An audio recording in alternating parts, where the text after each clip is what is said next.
Good morning guys, very very good morning. मैं Rohit Chaudhary WiFi study UGC NET Hindi के इस channel पर आप सभी का बहुत बहुत हार्दिक स्वागत अभिनंदन करता हूं। बच्चों, आप सबको पता है जन्माष्टमी के दिन हम लोगों ने क्रैश कोर्स आप लोगों के लिए ओपन किया था।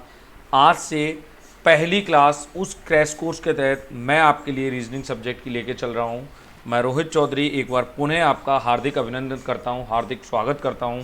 दोस्तों, मेरा पूरा सिलेबस मैक्सिमम 50 से 60 दिन की क्लासेस में ख़त्म हो जाएगा, जबकि हमने इस क्रैश कोर्स को नाम दिया है 150 डेज़, 150 दिन की क्लास का। तो मैं चाहता हूँ, चाहे आप नए हैं चाहे आप पुराने हैं, मैं पूरा कोर्स एक बार फिर से आपको तैयार करवा देता हूँ।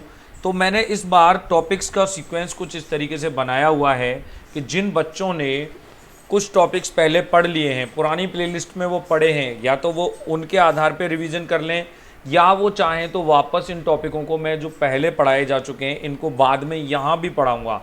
लेकिन अभी मैं पहले केवल उन टॉपिकों की बात करना शुरू करूँगा आपसे जो टॉपिक हमने नहीं पढ़े।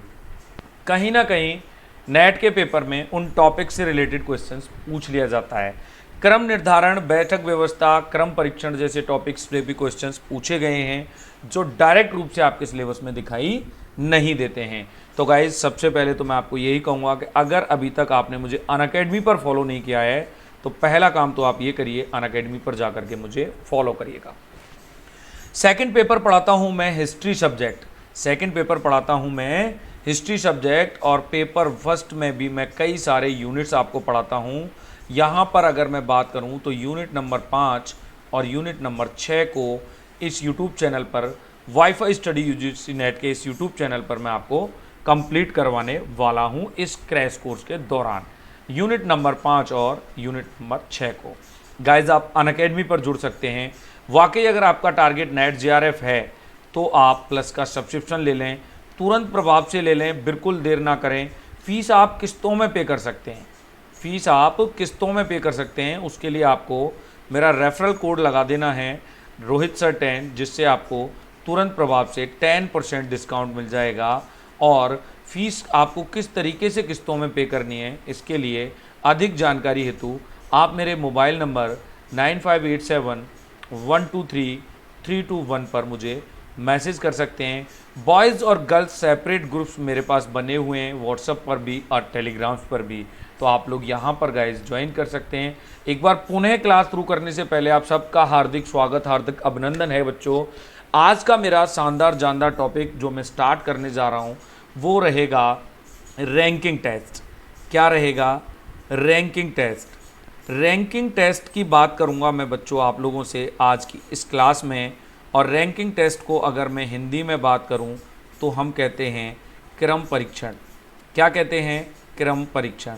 अब आप सोचेंगे कि सर ये क्रम परीक्षण तो हमारे एग्ज़ाम में, हमारे सिलेबस में नहीं है। तो आपकी जानकारी के लिए मैं आपको बता देता हूं कि ये डायरेक्ट रूप से आपके सिलेबस में नहीं है, बट इनडायरेक्ट रूप से आप अगर पुराने पेपर्स उठा के देखते हो, प्रीवियस ईयर पेपर्स उठा के देखते हो, तो आपको कहीं ना कहीं ये टॉपिक्स आपके सिलेबस में दिखाई दे जाता है। अब हम बात करते हैं किस तरीके से हमें रैंकिंग टेस्ट पढ़ना होता है। सबसे पहले इस रैंकिंग टेस्ट की बात करेंगे तो इस पूरे टॉपिक में आपको एक शब्दावली मिलती है, कतार, पंक्ति। ठीक है, कतार या पंक्ति। अब ये कतार या पंक्ति कैसे हो सकती है? ये इस तरीके से भी हो सकती है, आप समझ सकते हैं। ये एक कतार या पंक्ति है जिसमें कुछ बच्चे इस तरीके से प्रदर्शित किए गए हैं। इसके अलावा इस कतार या पंक्ति को इस तरीके से भी दर्शाया जा सकता है जिसमें कुछ बच्चों को इस तरीके से खड़ा कर दिया गया। इस हिस्से की अगर मैं बात कर लेता हूँ तो ये कहलाएगा बाएं से। ये क्या कहलाएगा? बाएं से। और अगर इस हिस्से की मैं बात कर लेता हूँ तो ये कहलाएगा दाएं से।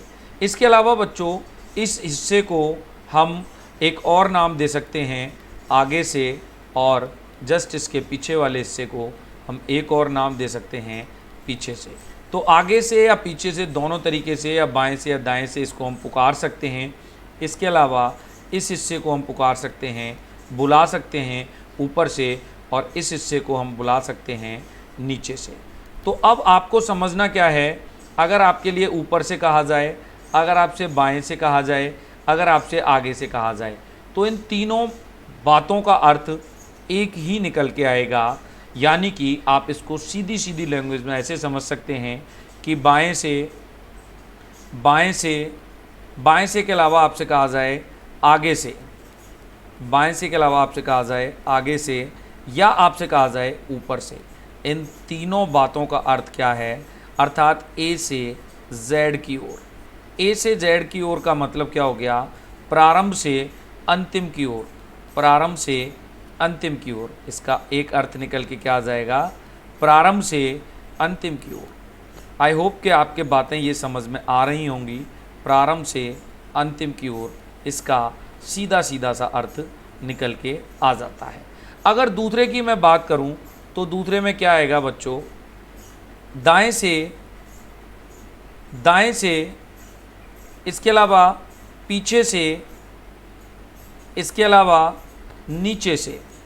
दाएं से, पीछे से और नीचे से, अर्थात इन सब का मतलब क्या होगा? जेड से ए की ओर। अब जेड से ए की ओर की अगर हम बात करें तो जेड से ए की ओर का मतलब क्या हो जाता है? अर्थात अंतिम से प्रारंभ की ओर। तो आपको बस समझना ये है अंतिम से प्रारंभ की ओर कि हमें कब तो प्रारंभ से अंतिम छोर की ओर बात करनी है और कब अंतिम से प्रारंभ छोर की ओर बात करनी है। अगर मैं प्रश्नों के प्रकार की बात करूं तो इस टॉपिक के जो प्रश्न हैं, अगर मैं प्रश्नों के प्रकार की बात कर लेता हूं आपसे, तो इस टॉपिक के जो क्वेश्चन हैं वो मूल रूप से मैंने दो प्रकार की कैटेगरी में बांट दिए। पहली कैटेगरी, जब प्रश्न में केवल एक व्यक्ति दिया जाए, केवल एक व्यक्ति दिया जाए। जब प्रश्न में केवल एक व्यक्ति दिया जाए, एक व्यक्ति दिया जाए। और दूसरी कैटेगरी की बात करूं तो जब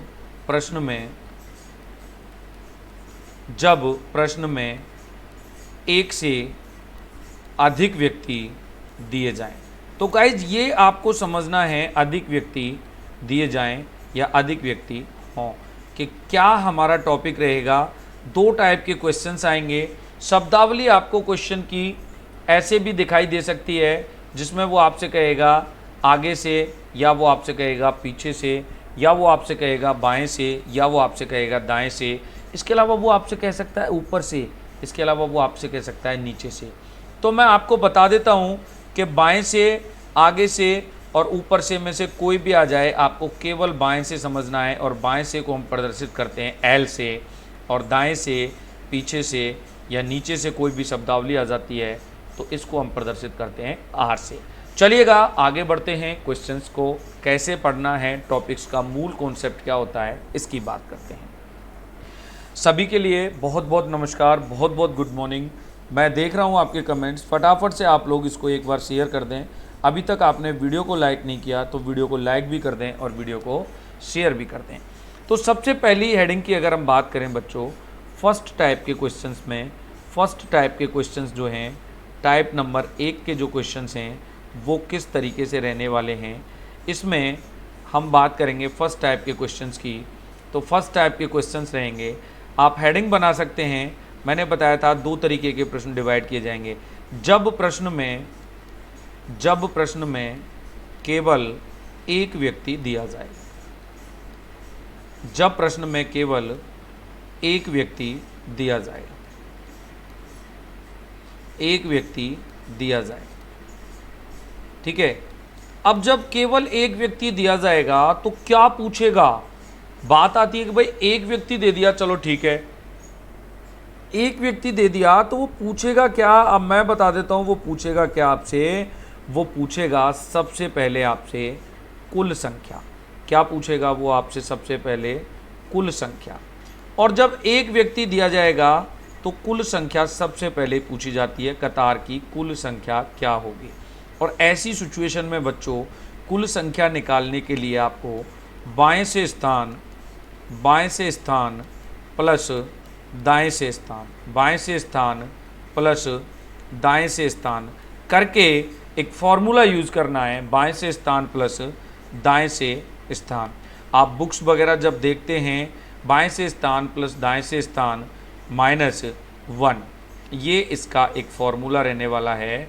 अब इसको आप अगर दूसरी लैंग्वेज में देखेंगे तो L प्लस आर माइनस 1 के तौर पर आपको ये फॉर्मूला दिखाई देता है, अर्थात T बराबर L प्लस आर माइनस 1, यानी कि T यहाँ प्रदर्शित कर रहा है बच्चों कुल संख्या को, ठीक है, बाएं से को प्रदर्शित कर रहा है L और दाएं से को प्रदर्शित कर रहा है R।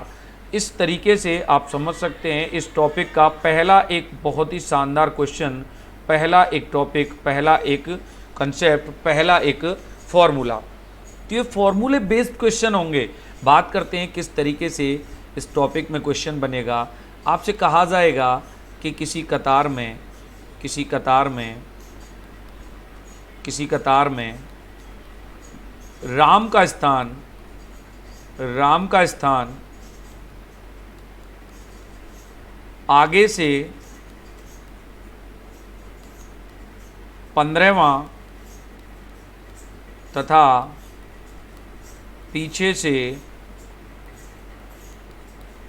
10वां हो तो इस कतार की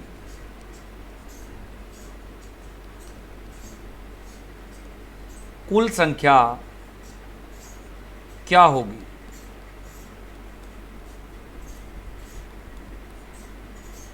कुछ इस तरीके का क्वेश्चन आपके सामने आएगा। अब आपको करना क्या है, थोड़ी देर पहले ही मैंने आपको समझाया था कि आपको आगे से शब्द मिले या आपको पीछे से शब्द मिले, आपको समझना क्या है, बाएं और दाएं से। और बाएं से और दाएं का मतलब क्या हो जाएगा, L प्लस आर माइनस 1। और बच्चों जब L प्लस आर माइनस 1 इसमें हम लगाएंगे, अर्थात बाएं से स्थान प्लस दाएं से स्थान माइनस 1 लगाएंगे तो 15 प्लस 10 माइनस 1 करेंगे और 15 प्लस 10 माइनस 1 करने पर 24 आपको इस क्वेश्चन का राइट आंसर प्राप्त हो जाएगा। आई होप आप लोगों को कोई परेशानी नहीं आई होगी।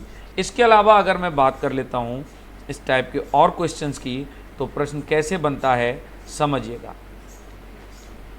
किसी कतार में मेरा स्थान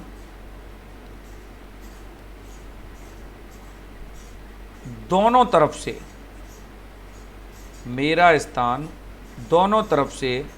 11वां है। मेरी कतार में कुल कितने छात्र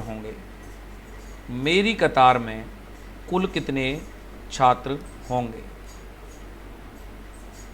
गाइस, रीजनिंग एक ऐसा सब्जेक्ट है जिसे आप हर एग्ज़ाम में देखते हो, तो आप बहुत सीरियस होकर के इसको पढ़ें। मैं बता देता हूँ इस क्वेश्चन के आंसर के लिए, बात कर लेता हूँ आपसे क्या इसका आंसर आएगा, समझने का प्रयास कीजिएगा। वही फॉर्मूला लगाएंगे L प्लस आर माइनस 1। अब ये क्या कह रहा है कि दोनों तरफ से 11वां है, तो आगे से भी 11वां, पीछे से भी 11वां माइनस 1। अब 11 प्लस 11 माइनस 1 आप लगाओगे तो 22 छात्र आपका टोटल प्राप्त हो जाएगा, जो कि इस क्वेश्चन का राइट आंसर कहलाएगा। इसके बाद बात करें क्या कोई और लैंग्वेज भी आपको मिल सकती है, तो वो आपको इस तरीके से भी पूछ सकता है कि किसी क्लास में कतार की जगह वो आपसे क्लास की बात कर सकता है, पंक्ति की बात कर सकता है। किसी क्लास में छात्रों में रमेश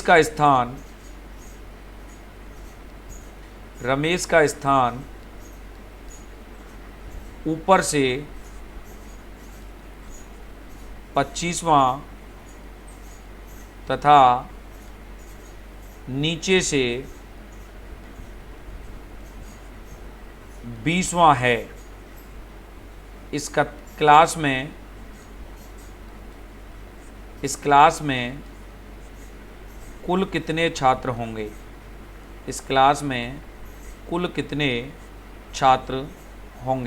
इस तरीके से भी वो आपसे क्वेश्चन पूछ सकता है, यानी कि उसकी लैंग्वेज आपके लिए इस तरीके से हो सकती है कि दोनों तरफ से कौन सा स्थान था, वो ऊपर या नीचे की शब्दावली भी प्रयोग कर सकता है, वो बाएं या दाएं की शब्दावली भी प्रयोग कर सकता है, वो कुछ भी पूछ सकता है। यहाँ भी आपको यही फॉर्मूला यूज़ करना है, बाएं से स्थान प्लस दाएं से स्थान, बाएं से स्थान प्लस दाएं से स्थान और -1। मैंने आपको बताया था यहाँ पर सबसे पहले कि बायां जो है वो आपको आगे से भी अर्थ देता है, बाएं से भी अर्थ देता है और ऊपर से भी अर्थ देता है। अर्थात स्टार्टिंग से अपन पॉइंट ले लेंगे उसका, स्टार्टिंग से उसका नंबर ले लेंगे और साथ ही साथ उसका अंतिम छोर से क्रमांक ले लेंगे, दोनों को जोड़ देंगे। 25 को ले लिया, 20 को ले लिया, माइनस कर दिया 1, तो आपको पता है 44 इसका राइट आंसर हो जाता है। तो गाइज़ आई होप ये फॉर्मूला आपके दिमाग में फिट बैठ गया होगा। वीडियो अच्छा लगे तो लाइक करना मत भूलिएगा, वीडियो को शेयर करना भी मत भूलिएगा। तो आप देख सकते हैं मैंने आपको बताया फर्स्ट टाइप पर जब प्रश्न में केवल और केवल एक व्यक्ति दिया जाए तो किस कंडीशन में हम आंसर निकालते हैं। इसके बाद आपने समझा, उसके आधार पर हमने क्वेश्चन को लिया। अब इसी एक व्यक्ति के साथ में मैं आगे बात करूंगा आपसे कि फॉर्मूला नंबर 2 क्या रहेगा। तो दोस्तों चलिएगा फॉर्मूला नंबर 2 की बात करते हैं। दूसरे प्रकार का जो क्वेश्चन बनेगा इसमें वो बनेगा एक तरफ से स्थान ज्ञात करना, एक तरफ से स्थान ज्ञात करना। अब एक तरफ से स्थान निकालने के लिए कौन सा फॉर्मूला बनेगा, एक तरफ से स्थान ज्ञात करना। देखिएगा इसके लिए भी फॉर्मूला बना देते हैं। क्या फॉर्मूला बनता है एक तरफ से स्थान को ज्ञात करने के लिए?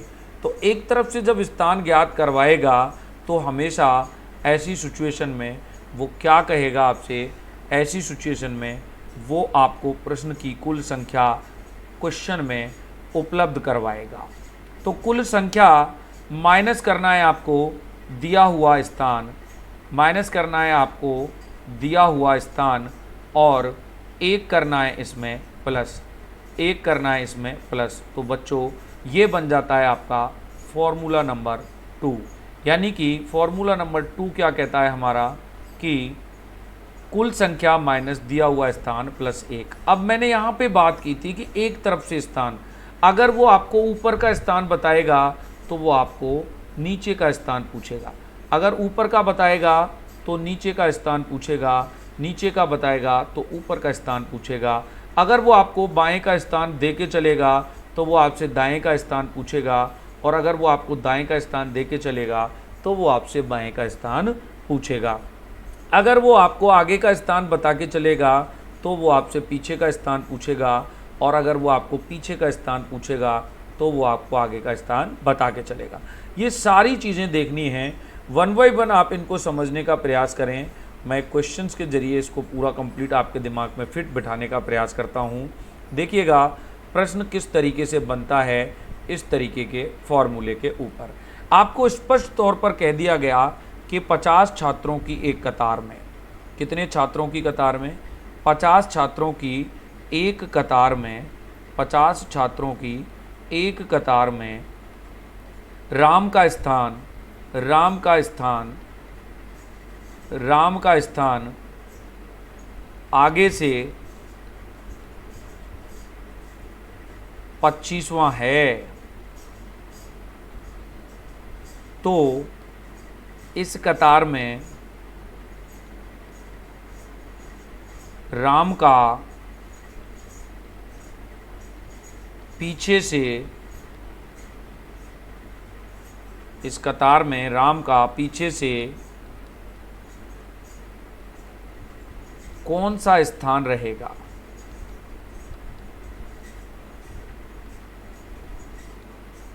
ठीक है, अब आप ध्यान रखिएगा कहाँ से स्थान पूछ रहा है, पीछे से स्थान पूछ रहा है। तो आप देख सकते हैं कतार में आगे से स्थान उसने दिया हुआ है। मैंने बताया था आपको अगर वो पीछे से पूछेगा तो आगे का दे के रखेगा, आगे से पूछेगा तो पीछे का दे के रखेगा। करना क्या है आपको, और ये भी बताया था मैंने आपको, कुल संख्या भी वो ऐसे क्वेश्चंस में आपके लिए दे के रखता है। बस आपको कुल संख्या 50 ले लेनी है, माइनस कर देना है दिया हुआ स्थान और प्लस कर देना है 1। अब ध्यान रखने वाली बात क्या है, इस क्वेश्चन के ऑप्शन में 24, 25, 26 आदि सभी संख्याएं ऑप्शन में दर्शाई जाएंगी। आपसे पूछा जा सकता है कि इसका ए ऑप्शन है, बी ऑप्शन है, सी ऑप्शन है या डी ऑप्शन है। अब कई बच्चे क्या करेंगे, यहाँ पर 25 में 1 को जोड़ देंगे, 26 बना लेते हैं और 26 को 50 में से घटा देते हैं तो उनको 24 मिल जाता है, जो कि पूर्ण रूपेण गलत रहेगा। 24 आंसर अगर आपने टिक कर दिया तो गलत रहेगा। बच्चों ये बोड़ामास के नियम के तहत नहीं है।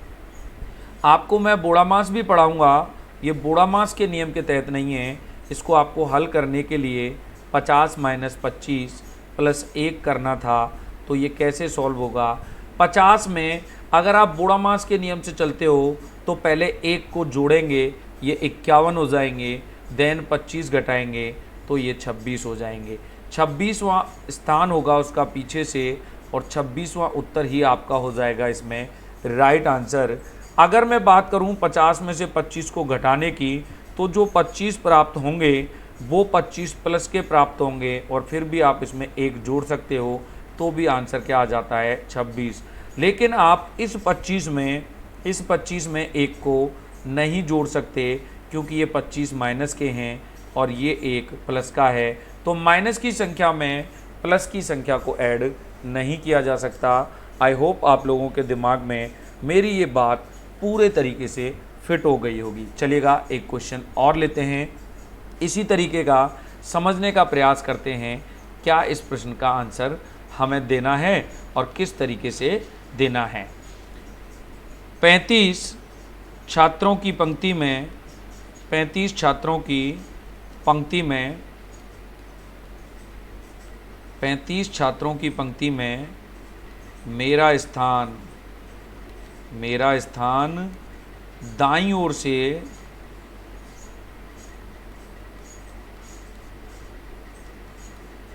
15वां है,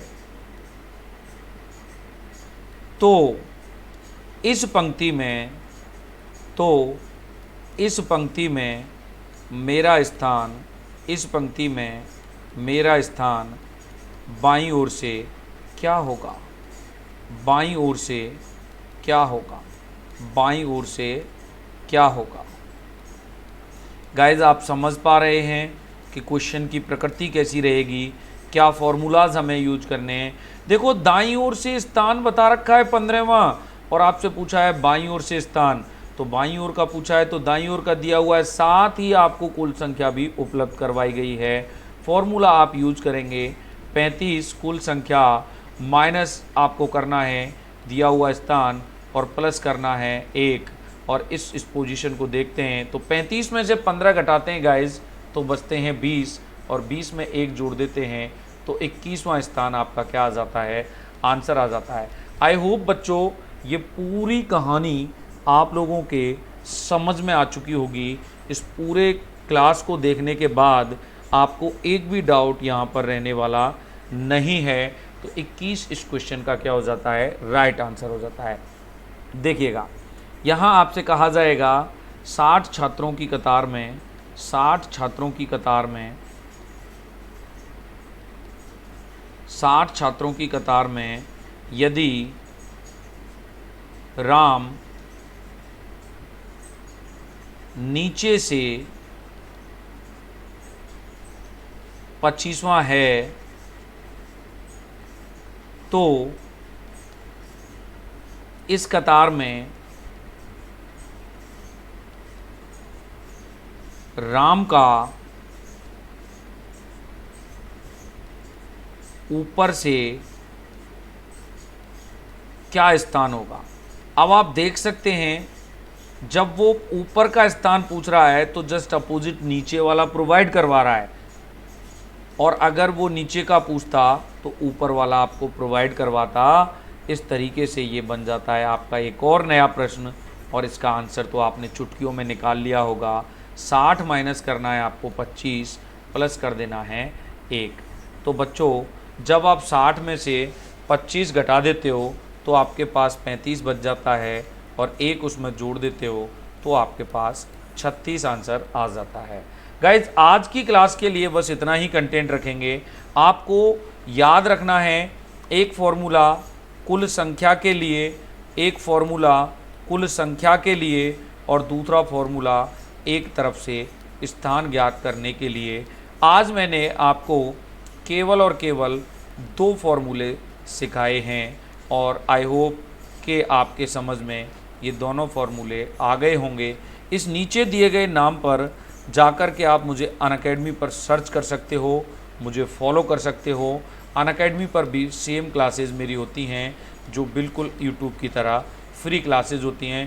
thank you so much guys, thank you very much आपके लिए। अगर आपको ये वीडियो पसंद आया है तो आप प्लीज़ इस वीडियो को लाइक करना, शेयर करना और कमेंट करना ना भूलिएगा। Thank you very much. मैं मिलता हूँ आपसे नेक्स्ट क्लासेस में।